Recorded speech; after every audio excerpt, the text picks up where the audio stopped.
This will be the first Mahakumbh in which artificial intelligence and related technologies will be used at a very large scale.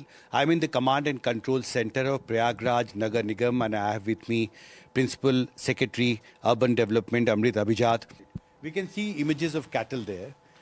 Now these are cattle which have been identified with the help of AI, and then the necessary directions were given. It was detected on the 20th of December. The image is there, and by the 29th of December, this was closed. Resolved would mean what? They have been relocated. The stray animals are either sent to our own centers, or they are then given to the owners, who are then fined accordingly as per rules, or So the stray animal then is no longer on that road. And I see very interesting. There are potholes that are now also being captured in your camera, and then through AI, I think it is being processed also. So once you get this kind of feed, what do you do? See, there is a variance in the manner of grievances also.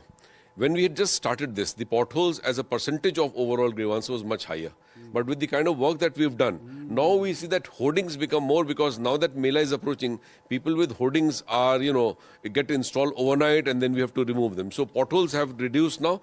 The issue of hoardings have now come up. So there is a lot of data analysis that is also happening on the sides with the team of Prayag Nagar Nigam, and they are doing a fantastic job under the municipal commissioner here.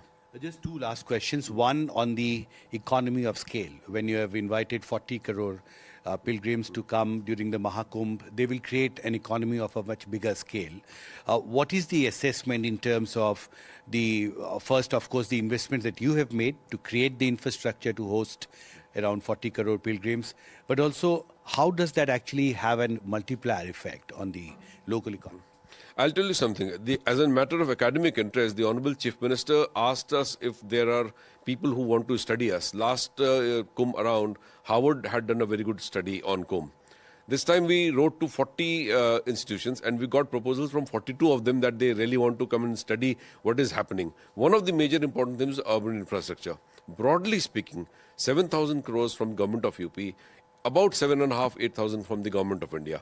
Government of India's investment largely is within the massive infrastructure development, like expansion of airports, expansion of the railway lines, expansion of the national highway authorities, various routes that have, now nearly complete, all of them, railways, then bridges of major important kind.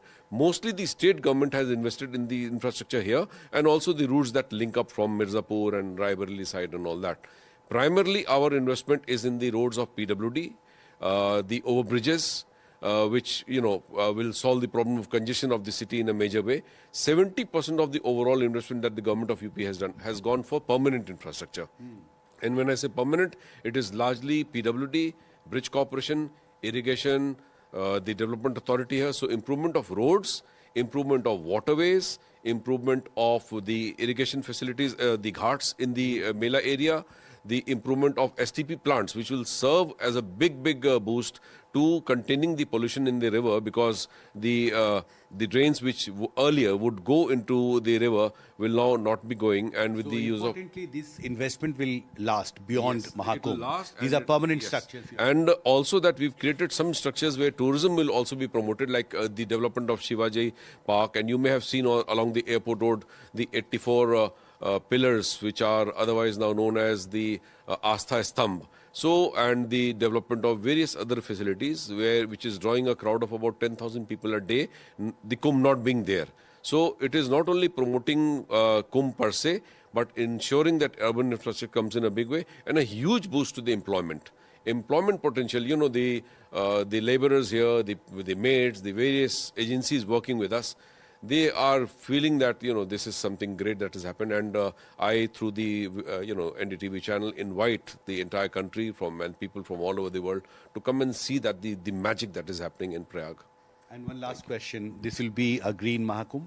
Absolutely. It will be very green. We're not only doing a seminar or a conference on that, but we are ensuring that plantations, no use of plastic, use of materials, which are very friendly that way, restricted use of electricity, and in the matters of, using for the street lights, these things are being ensured, and it will be a green Kumbh, and we are not encouraging use of plastic, and the the banned use of plastics of that micron size will absolutely not be permitted, and we've seized a large number of such materials already. But we are encouraging and making people aware on how to use these alternate materials in lieu of plastic.